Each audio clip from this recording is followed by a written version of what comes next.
الحمد لله رب العالمين والصلاة والسلام على أشرف الأنبياء والمرسلين حبيبنا ونبينا وطبيب نفوسنا بالقاسم محمد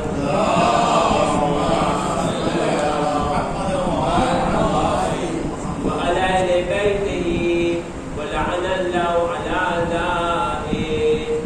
قال الله تعالى في القرآن المجيد وقضى ربك ألا تعبدوا إلا إياه وبالوالدين إحسانا. بعد ننزل بعد اللهم صل على محمد وآل محمد. السلام علیکم ورحمۃ اللہ وبرکاتہ. تمام تعریف اللہ کے لیے ہے کہ جس کا دینا نہ دینے سے زیادہ ہے، جس کی رحمت اس کے غضب سے آگے آگے چلتی ہے، جس کا سائل کبھی خالی ہاتھ نہیں جا سکتا، جس کا دروازہ بند نہیں ہو سکتا، جس کا امید رکھنے والا نا امید نہیں ہو سکتا. جس آیت کو سرنامہ کلام بنانے کی توفیق حاصل کی، اس میں پروردگار دو حکم دے رہا ہے. وَقَضَىٰ رَبُّكَ، اور تمہارا پروردگار کا یہ فیصلہ ہے. کیا فیصلہ ہے؟ کہ اللہ تَعْبُدُوا إِلَّا إِيَّاهُ، کہ تم اس کے علاوہ کسی اور کی عبادت نہ کرو. اور پھر دوسرا حکم دیتا ہے وَبِالْوَالِدَيْنِ إِحْسَانًا، اور والدین کے ساتھ بھلائی سے پیش آؤ. روایت میں امام معصوم کہتے ہیں کہ اگر کوئی ایک حکم پر عمل کرتا ہے مگر دوسرے حکم پر عمل نہیں کرتا ہے تو پروردگار پہلے حکم پر عمل کرنے کا ثواب بھی عطا نہیں کرے گا. اور اسی لیے جناب موسیٰ علیہ السلام پروردگار سے سوال کرتے، پروردگار میرا خدا شہید دوست کہاں ہے؟ آواز قدرت آئی کہ جہنم میں. جناب موسیٰ نے پوچھا پروردگار کیا کرے؟ شہیدوں سے جنت کا وعدہ نہیں کیا؟ شہید تو وہ ہوتا ہے کہ جس کا خون کا پہلا قطرہ زمین پر گرتا ہے کہ اس کے تمام گناہ معاف ہو جاتے ہیں. پروردگار سے جناب موسیٰ سوال کرتے، پروردگار میرا شہید دوست کہاں پر ہے؟ کہا جہنم میں. کیا تم نے شہیدوں سے جنت کا وعدہ نہیں کیا؟ آواز قدرت ہے کہ بے شک شہیدوں سے جنت کا وعدہ کیا ہے، لیکن یہ شخص اپنے ماں باپ کی نافرمانی پر زور رکھتا تھا. اس وجہ سے ماں باپ کے حقوق کی نا ادائیگی میں کوئی بھی عمل قبول نہیں کرتا. یعنی کہ وہ شہید ہو گیا، لیکن اگر ماں باپ کے حقوق کی ادائیگی نہیں کر رہا تھا تو پروردگار نے جہنم میں. وَقَضَىٰ رَبُّكَ أَلَّا تَعْبُدُوا إِلَّا إِيَّاهُ، اور تمہارے پروردگار کا یہ فیصلہ ہے کہ اس کے علاوہ کسی اور کی عبادت نہ کی جائے اور ماں باپ کے ساتھ بھلائی سے پیش آئے. یعنی کہ صرف ایک حکم پر عمل نہ کرے، دونوں حکم پر عمل کرے تاکہ پہلے حکم کا بھی ثواب ملے. پھر سوال یہ ہوتا ہے کہ ماں باپ کے ساتھ بھلائی سے پیش آنا یعنی کیا؟ وَبِالْوَالِدَيْنِ إِحْسَانًا، اس کی تفسیر میں امام فرماتے کہ ماں باپ کے ساتھ احسان سے پیش آنا یعنی کیا؟ امام فرماتے ہیں کہ اس سے قبل کہ ماں باپ اپنی خواہش کا اظہار کرے ان کی خواہش کو پوری کر دو، اسی کا نام ہے وَبِالْوَالِدَيْنِ إِحْسَانًا. کہ جس کا قرآن حکم دیتا ہے میں یہ انتظار نہ کروں کہ میرے ماں باپ مجھے کوئی حکم دے پھر میں عمل کروں، نہیں میں پہلے سے ان کی ضرورت کو محفوظ کروں اور اس سے قبل کہ ان کی زبان پر ان کی ضرورت آئے میں اسے پوری کروں. ہاں عزیزان گرامی، صرف ماں باپ کی فرمانبرداری یا ماں باپ کے حق میں احسان سے پیش آنا ان کی حیات تک کافی نہیں ہے. اور اسی لیے امام محمد باقر علیہ السلام اللهم صل على محمد وآل محمد فرماتے ہیں کہ بہت سارے لوگ ایسے ہوتے ہیں جو ماں باپ کی زندگی میں تو ان کے فرما بردار ہوتے ہیں، لیکن ماں باپ کی موت کے بعد وہ آگ ہو جاتے ہیں. نے سوال کیا وہ کیسے؟ ماں باپ جب تک حیات تھے تب تک تو ان سے خوش تھے، لیکن ماں باپ کے انتقال کے بعد ماں باپ ان سے ناراض ہو گئے۔ یہ کیسے ہوا؟ امام فرماتے کہ یہ اس وجہ سے کہ ان کے ماں باپ کے انتقال کے بعد وہ ان کا قرض ادا نہیں کرتے اور نہ ان کو اپنی دعاؤں میں یاد کرتے۔ کیونکہ ان کو اپنی دعاؤں میں یاد نہیں کرتے اس لیے ان کے ماں باپ ان سے ناراض ہوتے۔ ہاں، تو ضروری یہ ہے کہ ماں باپ کے بعد ماں باپ کے لیے ہم زیادہ سے زیادہ دعا کریں، اور خاص کر کے صحیفہ کاملہ کی دعا نمبر 24 کہ جو ماں باپ کے لیے کس طرح ہمیں دعا کرنی چاہیے، یہ چوتھے امام ہمیں تعلیم دیتے ہیں۔ اس میں فرماتے ہیں کہ ماں باپ کی فرما برداری کو میں اتنی زیادہ پسند کروں جتنا ایک پیاسا پانی کو پسند کروں، یا جتنا ایک بہت دیر سے جگا ہوا شخص نیند کو پسند کرتا ہے، اس سے زیادہ میں ماں باپ کی فرما برداری کو پسند کروں اور اپنی پسند پر ان کی پسند کو میں ترجیح دوں، اور میں نے تو نہیں کہ ان کے ساتھ اس کو کم سمجھوں اگر جو کتنی زیادہ کیوں نہ ہو، اور انہوں نے جو میری ساتھ نیکی کی ہے اس کو بہت زیادہ سمجھوں اگر جو کتنی کم کیوں نہ ہو۔ عزیزان گرامی، ماں باپ کے حقوق ادا نہیں ہو سکتے۔ واقعہ تو بہت مشہور ہے، لیکن صرف اس کا کنکلوژن ہم دیکھیں کہ جناب موسیٰ علیہ السلام کا جنت میں صحابی کون ہوگا؟ سب نے سنا ہوا واقعہ ہے کہ وہ قصاب کی جو اپنی ماں کی خدمت کرتا تھا اور اس کی ماں اس کے لیے دعا کرتی۔ لیکن سوچئے کہ 1,24,000 پیغمبر میں 313 رسول، اس میں بھی 5 اولو العزم، اس میں جناب موسیٰ علیہ السلام، اور جناب موسیٰ علیہ السلام نے تبلیغ کے لیے کتنی زیادہ کوشش اور محنتیں کی ہے۔ فرعون جیسے ظالم بادشاہ کے ساتھ انہوں نے جہاد کیا، بنی اسرائیل جیسی کٹھن قوم کی انہوں نے ہدایت کی، اس کے بعد ان کا جنت میں جو اسٹیٹس ہے ان کا پڑوسی جناب موسیٰ علیہ السلام کا پڑوسی قصاب بن جاتا ہے۔ کس طرح سے؟ اپنی ماں کی خدمت کرنے سے۔ یعنی کہ سکسیس کا شارٹ کٹ کیا ہے؟ سکسیس کا شارٹ کٹ یہ ہے کہ ماں باپ کی خدمت کرو۔ کوئی انسان کوئی بہت بڑا انسان بنا ہی نہیں ہے جب تک اس نے اپنے ماں باپ کی بہترین خدمت نہ کی۔ ایسا ممکن ہی نہیں کہ کوئی بلند مقام پر پہنچ جائے اور اس نے اپنے ماں باپ کی بہت زیادہ خدمت کی۔ ہاں عزیزان گرامی، ایک شخص ہمارے رسول خدا صلی اللہ علیہ وسلم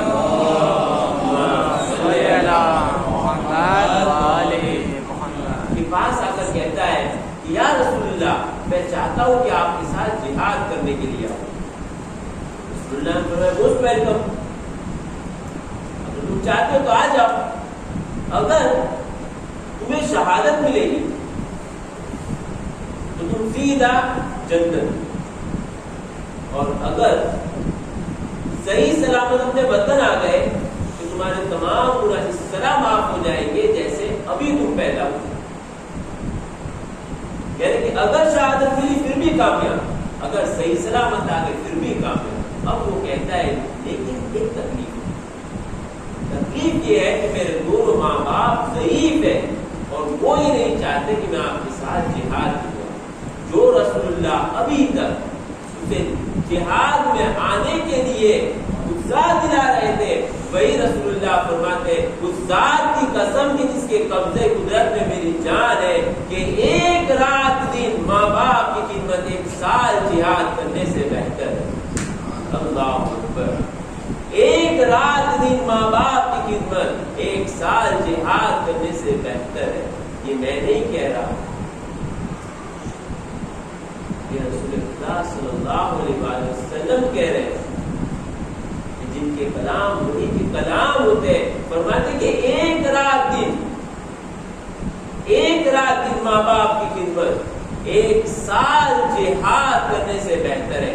جہاد کوئی عام محنت نہیں ہوتی ہے، انسان جہاد میں پیاس بھی رہتا ہے، بھوکا بھی رہتا ہے، تلوار کا خوف ہوتا ہے، جنگ ہوتی ہے، ہر طرح کی پریشانی ہوتی ہے، مگر 1 سال جہاد کرنے سے بہتر یہ ہے کہ انسان ماں باپ کی 1 رات دن۔ فرماتے فرماتے ہیں معصوم کہ اگر کوئی ماں باپ کے سامنے ایک بار مسکرا دیتا ہے، اسمائل کرتا ہے، تو اسے ایک مقبول حج کا ثواب دیا جاتا ہے۔ ہاں اسمائل اور کہاں ایک مقبول حج، یہ میں نہیں کہہ رہا، امام معصوم کہہ رہے ہیں کہ ایک مرتبہ محبت کی نگاہ سے اسمائل کرنا ماں باپ کی طرف ایک مقبول حج کا ثواب۔ رب راوی نے سوال کیا اگر کوئی بار بار کرے تو؟ امام نے فرمایا کہ اللہ کے خزانوں میں کوئی کمی نہیں ہے۔ ہاں عزیزان گرامی، لیکن اس کے برخلاف اگر کوئی شخص اپنے ماں باپ کو ناراض کرتا ہے کہ ماں باپ اس سے ناراض ہوتے ہیں، تو پھر اس کی زندگی اور آخرت دونوں برباد ہو جاتی ہے۔ دنیا میں بھی وہ پریشان رہتا ہے، وقت موت بھی وہ پریشان رہتا ہے، اور آخرت تو برباد ہونی ہی ہوگی۔ ایک شخص رسول اللہ کے پاس آ کر کہا کہ ایک جوان کا وقت انتظار ہے، آپ آؤ اور آ کر ذرا دیکھو۔ اب رسول اللہ وہاں پر پہنچے، کیا دیکھا کہ حقیقتاً اس شخص کا وقت انتظار ہے، انتقال کا وقت قریب ہے، لیکن بہت زیادہ تڑپ رہا ہے اور روح جسم سے نکل نہیں رہی۔ رسول اللہ اس کی کیفیت دیکھ کر سمجھ گئے اس سے کچھ تکلیف، اور یہ تکلیف کوئی گناہ کی وجہ سے ہے۔ رسول اللہ نے اس سے پوچھا کہ کیا دیکھ رہا ہے؟ وہ کہتا ہے کہ دو ڈراؤنے شخص میں دیکھ رہا ہوں جس سے مجھے بہت خوف لگتا ہے۔ رسول اللہ نے فرمایا کہ اس کی ماں کو بلاؤ۔ جب ماں کو طلب کیا، ماں آتی ہے تو ایک ہی سوال کرتی ہے، کیا تو اس سے ناراض ہے؟ رسول اللہ سمجھ رہے کہ یہ تکلیف، یہ بلا، یہ مصیبت کی وجہ کیا ہے؟ وہ کہتی ہے کہ ہاں میں اس سے ناراض ہوں۔ رسول اللہ فرماتے کہ تو اس کو معاف کر دے، اس سے راضی ہو جا۔ اب وہ کہتی ہے یا رسول اللہ جب آپ کہہ رہے ہیں تو میں آپ کے کہنے پر اسے معاف کر دیتی ہوں، اس سے راضی ہو جاتی ہوں۔ بس اب کچھ دیر کے لیے وہ پھر بے ہوش ہو جاتا ہے، پھر اس کی آنکھ کھلتی ہے، اب سکون سے تھا۔ رسول اللہ نے فرمایا کہ اب تو کیا دیکھ رہا ہے؟ وہ کہتا ہے کہ تو خوبصورت نوجوان کو میں دیکھ رہا ہوں، اور پھر اس کی روح آسانی سے پرواز کر جاتی ہے۔ لیکن اگر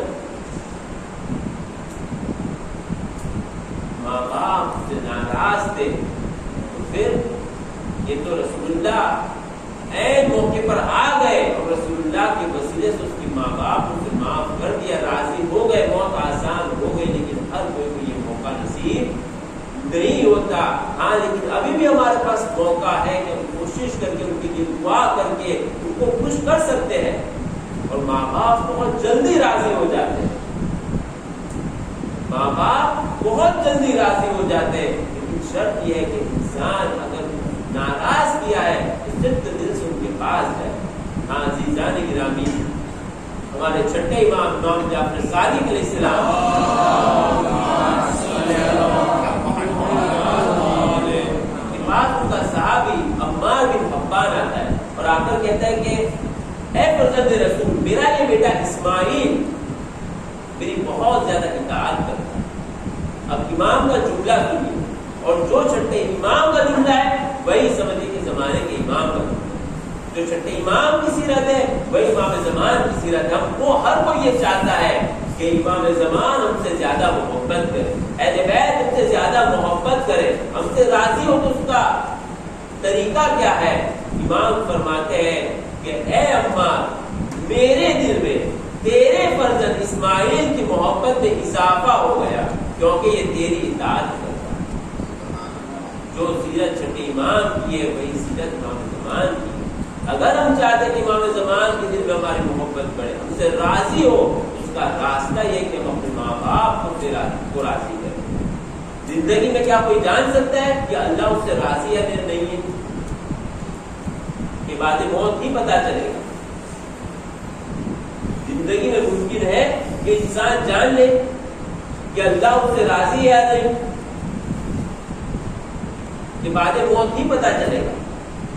روایت میں ملتا ہے کہ اگر تم چاہتے ہو کہ دنیا میں تمہیں پتہ چل جائے کہ پروردگار تم سے راضی یا نہیں ہے، تو تم دیکھو کہ تمہارے ماں باپ تم سے خوش ہے یا نہیں۔ اگر تمہارے ماں باپ تم سے راضی ہے تو پروردگار بھی تم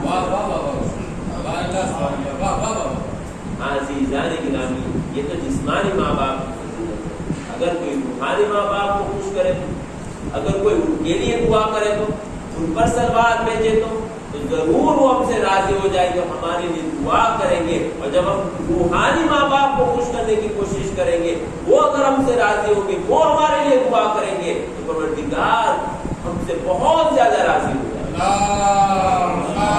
صلی اللہ محمد وعلی محمد. زکریا بن ابراہیم ہمارے چھٹے امام جعفر صادق علیہ السلام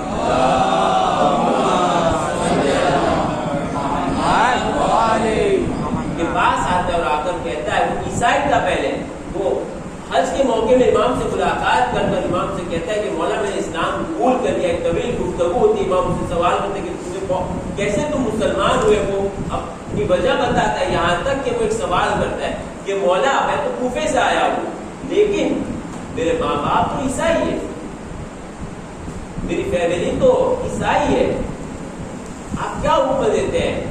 کیا میں ان کے ساتھ رہوں؟ کیا میں ان کے ساتھ بیٹھ کر کھانا کھاؤں؟ امام نے سوال کیا کیا وہ سور کا گوشت کھاتے ہیں؟ کہا کہ نہیں، وہ سور کے گوشت سے تو کراہیت رکھتے ہیں. امام نے فرمایا کہ تو پھر تم ان کے ساتھ رہو اور ان سے زیادہ رحم و کرم کے ساتھ رہو، اور پہلے تم ان سے جتنی بھلائی کرتے تو ان سے زیادہ بھلائی کرو، اور جب ان کا تمہاری ماں کا انتقال ہو جائے تو تمہیں انہیں غسل و کفن دینا اور انہیں دفن کرنا. زکریا بن ابراہیم کہتے ہیں کہ میرے ماں باپ تو عیسائی ہیں، یہ کیسے ممکن ہوگا کہ میں انہیں غسل و کفن دوں، میں دفن کروں؟ عیسائیوں کا طریقہ الگ ہے، مسلمان کا طریقہ الگ ہے. خیر وہ گھر جاتا ہے، اس کی ماں اپنی ہوتی ہے، اب اپنی ماں کی اور زیادہ خدمت کرنا شروع کر دیتا ہے، ان کے کپڑے دھوتا، ان کو کھانا کھلاتا، ان کا سر دھوتا. کہ ماں نے سوال کیا، بیٹا پہلے جب تم ہمارے مذہب میں تھے تو میرے ساتھ اتنی بھلائی سے پیش نہیں آتے تھے، ایسی تو کیا وجہ ہے کہ جب سے تم مسلمان ہوئے ہو تب سے اور زیادہ بھلائی کے ساتھ پیش آتے ہو؟ وہ کہتا ہے کہ میری ملاقات رسول اللہ کے فرزند سے ہوئی اور انہوں نے مجھے یہ حکم دیا ہے. وہ ماں اسی وقت کہتی ہے کہ بیٹا تم نے جو مذہب قبول کیا وہ سب سے بہترین مذہب ہے، مجھے بھی کلمہ پڑھا. اب وہ مسلمان ہوتی ہے. تو زکریا بن ابراہیم کہتے ہیں کہ اسی دن میں نے اپنی ماں کو نماز سکھائی. زندگی میں پہلی بار انہوں نے نماز ظہر، نماز عصر، نماز مغرب اور نماز عشاء ادا کی، اور رات میں ان کا انتقال ہو جاتا ہے. اور جب ان کا انتقال ہو جاتا ہے تو دوسرے دن میں انہیں غسل و کفن دے کر میں ہی انہیں دفن کرتا ہوں. جس کی امام نے پہلے سے امام کو پتا تھا، امام نے پہلے سے فرما دیا کہ تمہیں انہیں غسل و کفن دے. لیکن یہ امام کا یہ حکم کہ تم اپنے ماں باپ کے ساتھ زیادہ بھلائی سے پیش آنا، اس پر عمل کرنے کی وجہ سے اس کی ماں بھی مسلمان ہو گئی اور ایمان پر سے ہو گئے. ہاں عزیزان گرامی، اگر کوئی ماں باپ کا خیال کرتا ہے، ان کی اطاعت کرتا ہے، تو اس کی زندگی بہت ہی زیادہ کامیاب زندگی ہو جائے گی. بڑے بڑے علماء کا جب انٹرویو لیا جاتا ہے، ان سے سوال کیا جاتا ہے کہ کیسے آپ اتنے بلند مقام پر پہنچے، تو بہت سارے علماء کو یہی جواب ہوتا ہے کہ یہ ماں باپ کی دعاؤں کا اثر. آیت اللہ مرشی نجفی کون آیت اللہ کہ شیعت کی دنیا میں آج سب سے بڑی لائبریری ہے، وہ انہی کی قائم ہوئی لائبریری ہے. معصوم کے سلام اللہ علیہ کے روزے کے سامنے ان کی لائبریری ہے. یہ آیت اللہ مرشی نجفی کو بیان کرتے ہیں کہ بچپن میں بہت ساری مرتبہ ایسا ہوتا تھا کہ میری ماں مجھے حکم دیتی تھی کہ بیٹا جاؤ، سفرہ ریڈی ہے، دسترخوان تیار ہے، تو اپنے بابا کو بلا کر لاؤ. میں جاتا اور دیکھتا کہ میرے بابا تھکے ہوئے آئے ہیں اور اپنے بستر پر سو گئے. اب میں کنفیوز ہو جاتا، کیا کروں؟ یہاں ماں نے حکم دیا ہے کہ بابا کو بلا کر لاؤ، اور یہاں بابا سو گئے ہیں، ان کی نیند میں کیسے خلل کروں؟ اب اس کا علاج میں یہ کرتا کہ باپ کو اٹھانا بھی ہے لیکن ڈسٹرب بھی نہیں کرنا، ایسا نہ ہو کہ اٹھنے کے بعد پریشان ہو جائے. تو میں یہ کرتا کہ اپنے رخسار کو ان کے پیر کے تلووں پر رگڑنے لگتا. بس میرے رخسار کی نرمی کے احساس سے ان ان کی آنکھ کھل جاتی اور وہ خوش ہو جاتے اور اس وقت وہ مجھے دعا کرتے اور پھر کہتے کہ آج جو میرے پاس سے توفیقات ہے یہ ان کی دعاؤں کا اثر ہے۔ آیت اللہ مرشد نجفی نے بہت ساری مرتبہ امام زمان سے ملاقات کی، ملتا ہے کہ انہیں یہ بھی شرف ملا کہ انہیں امام زمان ایک بار بے ہوش ہو گئے تھے بلند جاتے ہوئے، تو امام زمان کی آگوش، امام نے ان کو اپنی آگوش پر کا سر رکھا، لیکن یہ کتنی بڑی فضیلت کیسے مل گئی؟ وہ خود یہ کہتے کہ توفیقات وہ میرے بابا کی دی ہوئی دعاؤں کا سر۔ سکسیس کا شارٹ کٹ کیا ہے؟ سکسیس کا شارٹ کٹ یہ ہے کہ انسان اپنے ماں باپ کی بے انتہا خدمت۔ آیت اللہ بہجت بیان کرتے ہیں کہ جب وہ نجف آئے تھے ان کے والد کو پتہ چلتا ہے کہ وہ ایسے عالم دین کی درس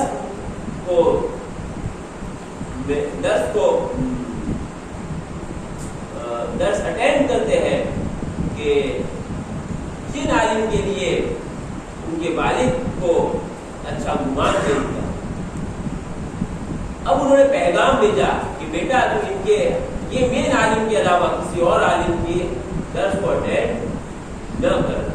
اب ان کو معلوم ہے کہ میں کس کے درس اٹینڈ کر رہا ہوں، ان کو درس اٹینڈ کرنا اچھا بھی لگتا ہے، لیکن اب کیا کرنا؟ اب وہاں سے بابا کا حکم ہے کہ ایک ہی عالم کے درس اٹینڈ کرنا۔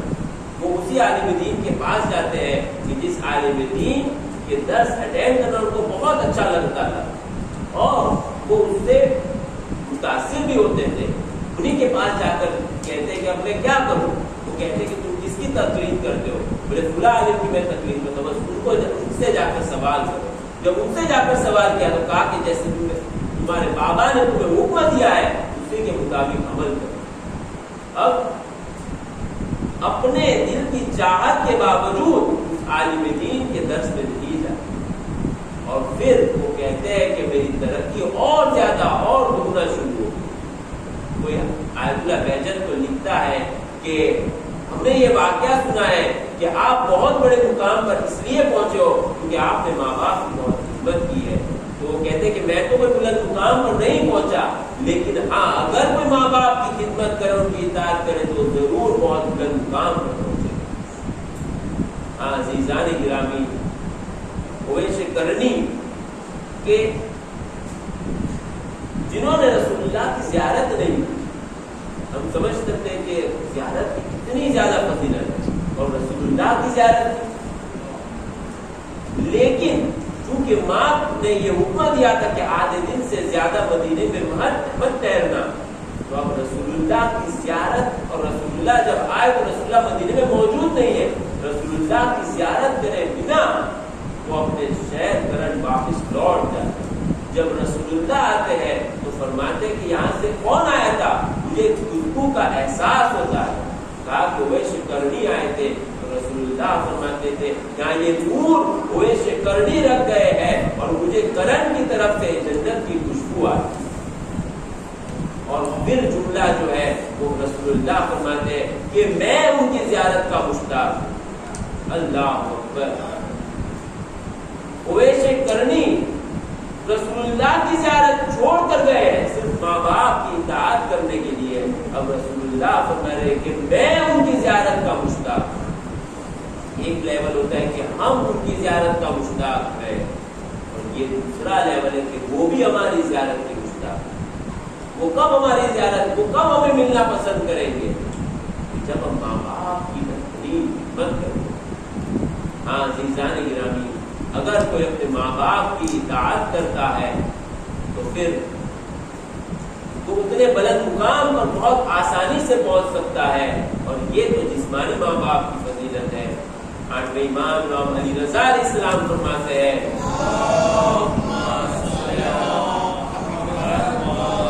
کیا تم میں سے کوئی ایسا پسند کرے گا کہ اس کے جسمانی ماں باپ اس کو آگ کر دے؟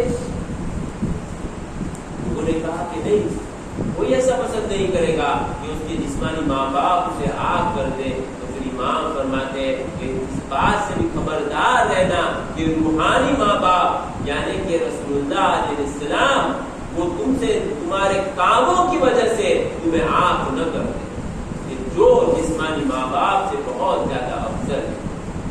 ہاں عزیزان گرامی، روحانی ماں باپ کی اتنی زیادہ فضیلت ہے، لیکن یہ امت نے کیا؟ اسبق بن نباتہ بیان کرتے ہیں کہ جب علیہ السلام کو ضربت ماری گئی تو لوگوں کا ایک ہجوم تھا کہ جو ان کے ساتھ ان کے گھر پر پہنچتا ہے، میں بھی پہنچا، لیکن اب امام نے پیغام دیا کہ سب لوگ اپنے گھر پر چلے جاؤ۔ تمام لوگ تو چلے گئے، لیکن میرا دل نہیں کرتا تھا، میں وہیں پر ٹھہر جاتا ہوں۔ کچھ دیر کے بعد امام حسن آتے ہیں، امام حسن آ کر سوال کرتے ہیں کہ کیا تم نے بابا کا پیغام نہیں سنا؟ اسبق بن نباتہ کہتے ہیں کہ میں نے سنا، لیکن میں چاہتا ہوں کہ ایک آخری مرتبہ امام کا دیدار کر لوں، امام سے اور ایک حدیث سن لوں۔ بس امام حسن نے اپنے بابا کو یہ پیغام دیا، انہیں اجازت ملی۔ اسبق بن نباتہ کہتے ہیں کہ میں علیہ السلام کے سرحانے پہنچا، جب میں نے علیہ السلام کو دیکھا تو ان کا حال یہ تھا کہ ان کے سر پر ایک پیلا رومال باندھا ہوا تھا، لیکن ان کے چہرے کا رنگ اس سے بھی زیادہ پیلا ہو چکا تھا۔ ہاں عزیزان گرامی، پھر وہ کہتے ہیں اسبق بن نباتہ کہ مولا میں چاہتا ہوں کہ میں آپ سے اور ایک حدیث سن لوں۔ امام فرماتے ہیں کہ بس تو یہ حدیث سن لو کہ جیسے تم میرے سرحانے کھڑے ہو بیٹھے ہو، اسی طرح میں رسول اللہ کا جب آخری وقت تھا ان کے سرحانے تھا، اس وقت رسول اللہ نے مجھے کہا کہ تم ممبر پر جاؤ اور ممبر پر جا کر یہ حدیث کہہ دو کہ اگر کوئی اپنے ماں باپ کی نافرمانی کرتا ہے تو پروردگار کی اس پر لعنت ہو۔ اگر کوئی غلام اپنے مولا کو چھوڑ کر چلا جاتا ہے تو اس پر بھی لعنت ہو، اور اگر کوئی کسی کا اجرت نہیں دیتا، اجر نہیں دیتا، تو اس پر بھی لعنت ہو۔ امام علی کہتے ہیں کہ میں رسول اللہ کا آخری وقت ہے، ان کے حکم کے مطابق ان کے ممبر پر جاتا ہوں، لوگوں کے مجمع میں رسول اللہ کی حدیث بیان کرتا ہوں۔ انہیں سے کوئی سوال کرتا ہے کہ آپ نے حدیث تو بیان کر دی لیکن اس کی تفسیر بیان نہیں کی، میں پھر رسول اللہ کے پاس آتا ہوں اور اس کا پیغام سناتا ہوں۔ رسول اللہ اس حدیث کی تفسیر بھی بیان کرتے ہیں، فرماتے ہیں علی تم اور میں اس امت کے باپ ہیں، اگر کسی نے ہماری نافرمانی کی، ہم کو چھوڑ دیا تو اللہ کی اس پر لعنت ہو۔ میں اور تم یہ امت کے مولا اور آقا ہے، اگر کوئی ہم کو چھوڑ کر بھاگ جاتا ہے تو پھر اللہ کی اس پر لعنت ہو۔ اور پھر فرماتے ہیں کہ تمہاری اور میری اجرت اجر یہ امت پر واجب ہے، اگر کوئی ہمارا اجر اجرت نہیں دیتا ہے تو پھر اس پر اللہ کی لعنت ہو۔ ہاں عزیزان گرامی، جس اہل بیت کی اتنی زیادہ فضیلت تھی اور جس کے لیے بار بار رسول اللہ وصیت کر کے گئے تھے، اسی اہل بیت پر اتنے زیادہ مسائل کے پہاڑ جوڑے گئے۔ ہاں عزیزو، جس اہل بیت کی یہ رسول اللہ نے فرمایا تھا کہ ان سے محبت کرنا وہی اجر رسالت ہے، جن کے پاؤں کی کھاک کو امت کو چاہیے تھا کہ اپنے آنکھوں کا سرما بنائے، لیکن اسی امت نے ان کے نواسے کو دین جن کا بھوکا پیاسا شہید کر دیا۔ ہاں عزیزان گرامی، اتنے مسائل جائے کہ امام فرماتے کہ میرے بابا کو مثل گوشت فت ذبح کر دیا گیا۔ ہاں عزیزان گرامی، جب کسی جانور کو قربان گاہ کی طرف لے جایا جاتا ہے تو کوئی یہ کہنے والا نہیں ہوتا کہ یہ جانور بے گناہ بے خطا اسے چھوڑ دو۔ عزیزوں، کربلا میں لاکھوں کا مجمع تھا، مگر کوئی یہ کہنے والا نہ تھا کہ فرزند زہرا نواز رسول بے گناہ بے خطا اسے چھوڑ دو، بلکہ جب لاش پامال کرنے کا وقت آیا تو روایت میں ملتا ہے، مقتل کہتا ہے کہ حبیب کے خاندان والے آگے بڑھے، حبیب کا لاشا لے لیا کہ اب یہ نہ برداشت کریں گے کہ حبیب کی لاش پامال ہو جائے۔ ان کے خاندان والے آئے، ان کی لاش بھی لے لی، عزیز، اور ایک شہید کی لاش میدان مقتل سے ہٹا دی گئی، صرف ایک لاش باقی رہی۔ وہ کس کی لاش تھی؟ وہ زہرا کے لال کی لاش تھی۔ والا نہ تھا کہ اس کے لاش کی بے حرمتی کو پسند نہ کریں گے، برداشت نہ کریں گے۔ عزیزان گرامی، چوتھے امام مسلسل 35 سال اپنے بابا پر گریا کرتے رہے۔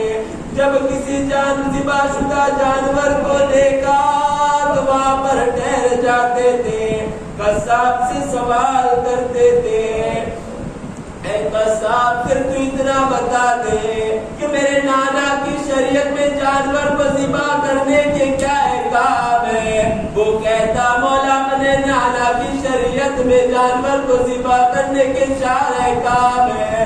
سب سے پہلا احکام یہ ہے کہ جب کبھی جانور کو ذبح کرو تو سیر کر اسے پانی بھی پلا دو، کھانا بھی کھلا دو۔ بس امام کربل کی جانب رخ کرتے تھے، آئے میرے مظلوم شہید بابا،